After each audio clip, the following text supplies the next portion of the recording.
Alrighty. Once again, thanks for having me, and it's good to meet everyone. My name is Tinotenda Mundangepfupfu. Everyone calls me Tino. I think it's much easier for everyone. I'm the CTO at Carry First. I've been there with the business since pretty much the early days. As one of the co-founders, and we are game publisher on the African continent. A startup, about 3 years old now, and still growing. So FYI, we are also hiring full stack devs and front-end developers. So if anyone is interested, you can hit me up on my email there. Yeah, so today I am going to be talking about Agile for remote teams. I think we've sort of been forced into a situation where we have to work remotely. So yeah, I will get started. So Agile methodologies traditionally, have worked best when everyone is on the team is together in one location. I don't think anyone sort of envisioned fully remote teams when they came up with Agile methodologies. And I think because as humans, we are very social, it's easy for teammates to ask questions. You can just walk over to someone and ask questions. You can sit next to someone and do peer programming. And you can solve problems without scheduling meetings because it's convenient, it's easy. You just walk over to someone or a group of people. You can go into a room, you can whiteboard, you can, get those creative juices flowing. But most organizations today have distributed teams, for a variety of reasons. You can be in different locations, different business units in different locations, or you have some people who prefer, to be remote. So pre-COVID-19, we were seeing a lot of increase, in remote working. And I think particularly in our industry, people love to work remotely. And a lot of organizations have sort of adopted, partial remote work. But COVID-19 sort of necessitated remote working across industries. And this poses the main challenge where, you need to ensure that all teams are coordinated. And there are some things when you're coming to the office every day that may not be that important, but when you get into a remote setting, those things can sort of grow into bigger issues.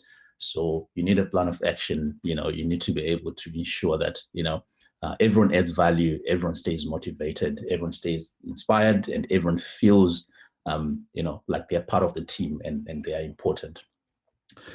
So there are some pros and cons, to remote working.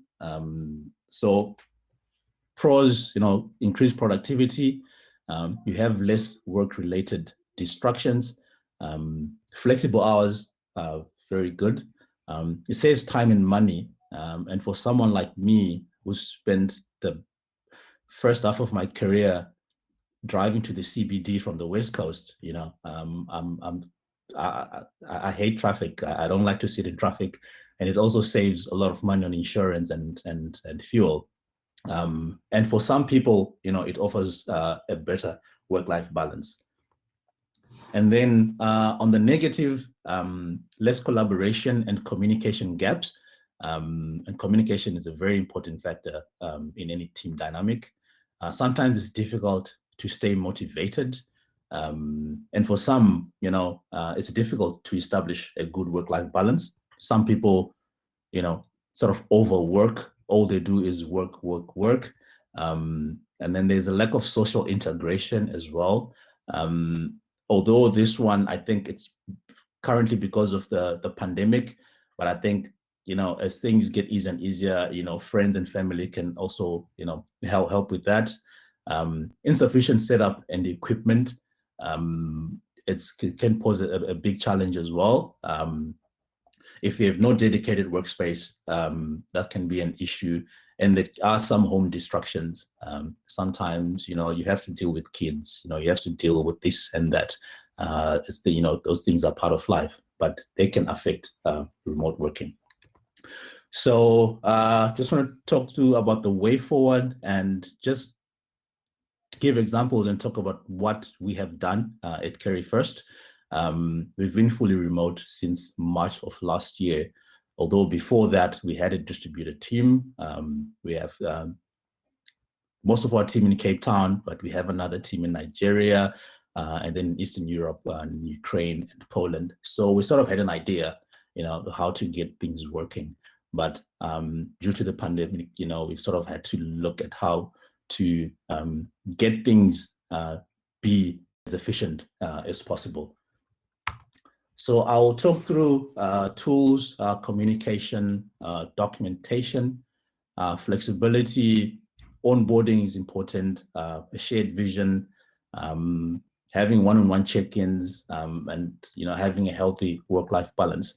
I think Tanaka has touched on some of these things, so I think it sort of reaffirms our decisions as well. And I think maybe it's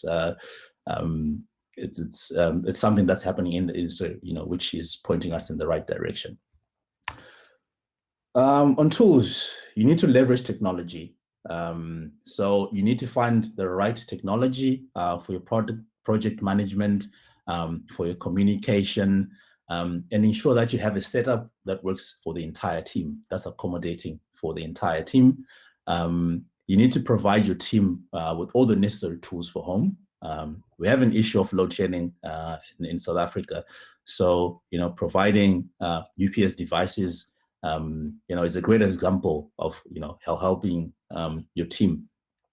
Things like office furniture as well. A lot of offices, when they terminated their rent contracts, they had a lot of furniture. You can just give that to your team, to be able to utilize in their homes.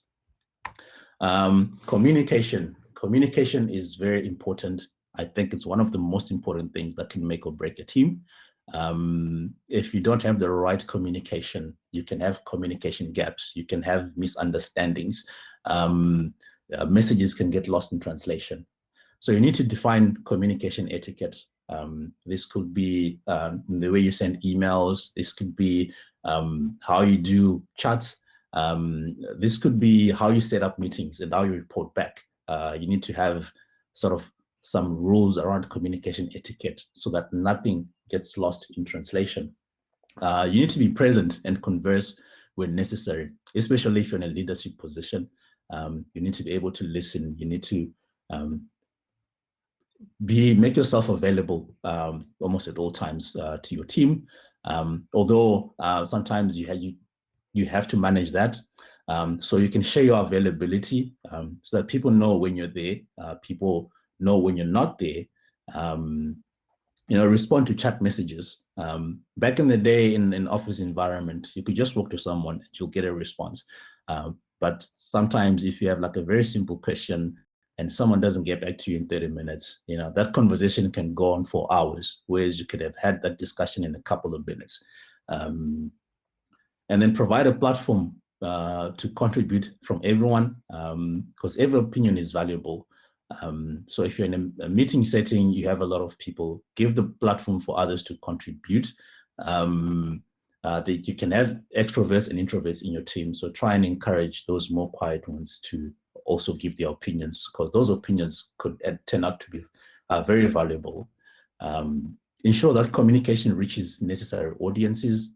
With communications like Slack, for instance, you can have conversations using direct messaging, and you discuss a whole feature or a whole set of features that no one else has context to, so some of those conversations, it's best to use group chats where everyone has visibility and everyone has context, so that you don't have to repeat yourself, and oftentimes when you repeat yourself, you miss some details as well. And maintain social connections. So at Carry First, during our stand-ups, I think the first couple of minutes is just like a social check-in. How was your weekend? You get recommendations on wines or a new place that someone discovered, where to get the best steak in town, so that's very important. And encourage video chats, where possible, so that you can be able to see everyone. We mostly do that during our stand-ups, but it's difficult sometimes in the much bigger meetings. You need to be able to manage distractions, balancing time between the collaboration and your actual time to execute for everyone in the team. So you can schedule formal collaboration sessions, ensure that there's a shared understanding of requirements. Nothing gets lost in translation, and also, have a system of virtual pair programming for your developers every now and then. If you've onboarded someone or someone is joining you on a new project, it's very important in the early days for them to be part of peer programming, and this can be ongoing. And sometimes you do things faster. You also learn from other developers on how best to do things. Documentation. Documentation is important. You need to increase your levels of documentation and establish documentation standards. Oftentimes, documentation is the last thing anyone wants to do, and you end up procrastinating, and you have a backlog of documentation which then never gets done. And when you eventually have the requirement to do it, it's not as comprehensive as one would want. So what we've started doing is to factor some documentation into sprints and assign efforts. If we're doing more architectural things, that is factored into the sprint, into sprint planning and into sprint efforts. And those like documentation gets presented to the team, in our formal sort of technical sessions. But there is a caveat for evolving features. There's something called too much documentation. If you have evolving features, you don't want to have outdated document after only a few months.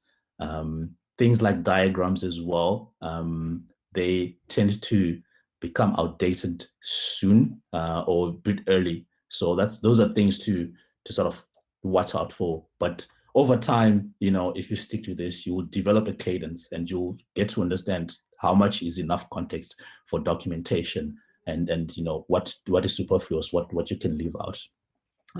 Standardized ticket creation. You need a clear and detailed description in your tickets. So our tickets are the source of truth. We do point form for action items. So it's easy to track when you're doing your work. You tick as done, you mark as done as you go, and put links to relevant documentation and designs for everyone to see so that everything is ready, available. Invest in spikes and upfront research. This for us has sort of replaced the whiteboarding sessions, the sort of side discussions, to architect and discuss new features. So this has become necessary for us. It's easy to test new ideas and concepts. It's easy to validate the ideas and architect. And this feeds into the documentation process as well.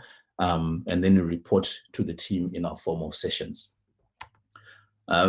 Flexibility is an important thing. I think over the years, companies have sort of strived to become more and more flexible. So you need to be able to accommodate for different time zones. How that works for different companies, I think it can be different from company to company. Our advantage is that I think our time difference, it's no more than 4 hours across all our regions. So we've established core working hours, which is 10 a.m. to 3 p.m. So some can start much earlier than that. Some can finish a lot later than that. And then all formal meetings fall within those core working hours. And potential teammates need to understand those core working hours upfront as well, so that nothing comes as a surprise. Onboarding and hiring is a very important aspect. You need to hire people who embody your company culture. Every company, I'm sure, has values. So it's important to keep those in mind when you are recruiting. And then once you've hired people, you need a multifaceted onboarding process that covers everything to make sure that all new hires are well equipped they fully understand the role, and they fully understand the business, and they fully understand the goal and the vision. So a team onboarding process is very important, so that new hires can meet the entire team. Works especially well for the much smaller teams. You need to provide the necessary equipment and tools to new hires, ensure that they have systems access, adequate system access. And we have a concept of bear hugs, where people from different departments, get on a call, or have a coffee, introduce themselves to the new hires, and then set objectives up front. So for all our new hires, we set initial 2-month objectives, and those are not necessarily for you to start delivering at a higher rate, but it's for you to sort of get to understand the company culture, to understand the business, to understand what we're all about, and to understand where we are going, and how you can be part of that. And then have a shared vision. It's very important now for everyone in the business to understand how they contribute to the common goal, how they contribute in the short term, in the midterm, and in the long term. So communicating business goals is of paramount importance. So everyone needs to be aware of the short-term goals. It's no longer a meeting of stakeholders just planning and maintaining a list of things, and then product managers to just institute. But everyone needs to be aware of what our objectives are on the short term and in the long term.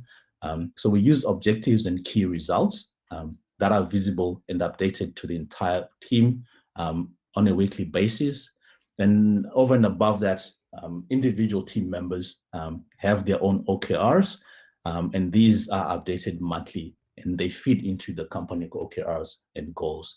So this ensures that everyone understands, where we are going and how they form part of that and how they are able to contribute. You need to establish weekly team meetings. Having icebreakers has become very important. I think there are people that you may not chat to otherwise. If someone based in Poland or in the UK, they're in HR enjoying tech, you may never speak to them, but these icebreakers sort of give you an opportunity to meet one another, and just have fun. And then that also fosters team participation and feedback. And also, last but not least, celebrate wins, big or small, celebrate wins. It helps with the motivation of your team members. One-on-one check-ins are very good in a remote setup. So you can have them weekly or monthly with each of your team members. And it's great to have an agenda for these meetings.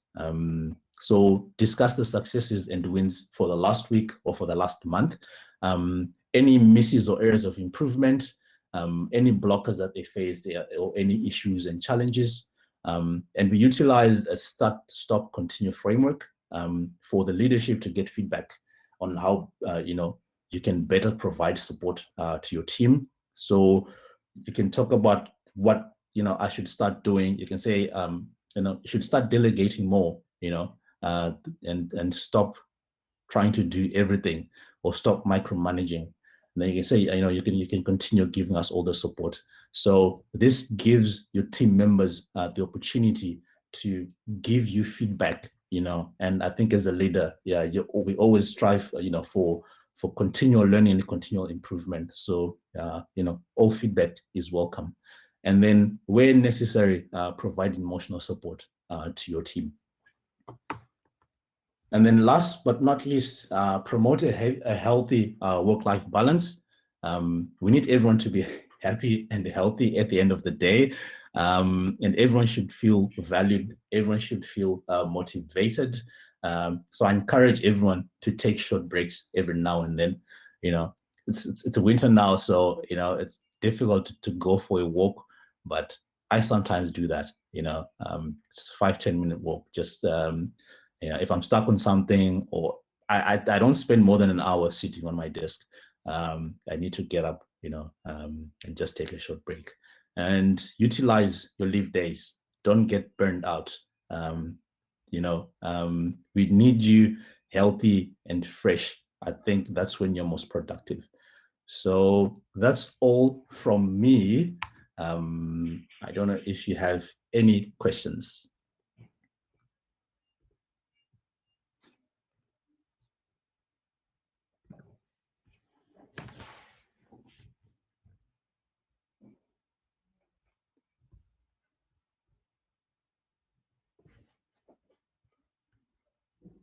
Can you still hear me? We can hear you. I don't know where Ahmed is. Awesome. Are you around, Ahmed? There's Ahmed. Okay, I'll leave again. There he is. Cool. Yeah, sorry, just had some technical difficulties there. Sorry about the awkward silence there, Tino. All right. No problem. So we just have we actually have two questions. So the first one is from Sylvia. So she says, do you distinguish between team members who are voluntarily working from home, partially or full-time, and those who are truly remote, for example, working from different country or time zone? Okay, good question. So pre-pandemic, we used to do that. Our Cape Town office was partially remote, whereas Cape Town in Nigeria partially remote, but in Eastern Europe, those were fully remote. But ever since the pandemic, we have gone completely, fully remote now. So it's now fully remote first. But every now and then, the team in Cape Town meets with Workshop 17. I think it's like once a week. This year, we've only met twice maybe, but I think over time, we'll increase the frequency of those meetings. So I hope that answers your question. Cool. All right, then a question from Douglas van der Merwe. It's actually just a simple one. He's asking if you will be sharing the link to your slides. Yes, I can share the slides. George, I'm sure George will guide me where I can share those. Okay. All right. Yeah. Awesome. Okay. Tino, thanks a lot for a great talk, man. It was very insightful. Man, thank you for joining us. It was great, man. Alrighty. Thanks for having me.